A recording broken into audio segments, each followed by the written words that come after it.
দেশের রাজনীতিতে নেমে এসেছে গভীর শোকের ছায়া। মারা গেছেন বাংলাদেশের প্রথম নারী প্রধানমন্ত্রী খালেদা জিয়া।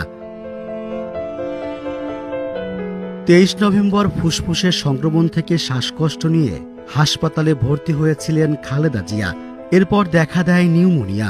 এর সঙ্গে ছিল কিডনি, লিভার, আর্থাইটিস ও ডায়াবেটিসের পুরনো সমস্যা।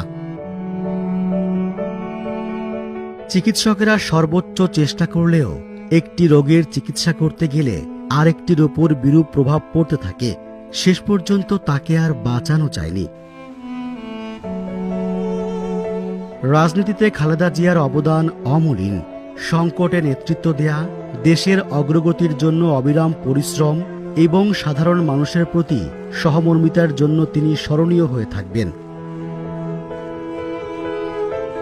জুলাই গণঅভ্যুত্থানে ক্ষমতাচ্যুত আওয়ামী লীগ সরকার আমলে 2 মামলায় খালেদা জিয়াকে কারাদণ্ড দেয়া হয়েছিল। 2 বছরের বেশি সময় তিনি কারাবন্দী ছিলেন।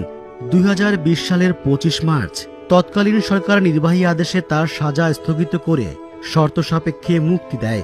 এরপর 6 মাস পর পর আবেদনের পরিপ্রেক্ষিতে তার সাজা স্থগিত করে মুক্তির মেয়াদ বাড়াচ্ছিল সরকার, যদিও চিকিৎসার জন্য তাকে বিদেশ যেতে দেয়া হয়নি। গণঅভ্যুত্থানে আওয়ামী লীগ সরকার পতনের পর খালেদা জিয়া মুক্তি পান। গত 8 জানুয়ারি চিকিৎসার জন্য যুক্তরাজ্যে যান তিনি। 4 মাস পর 6 মে দেশে ফেরেন।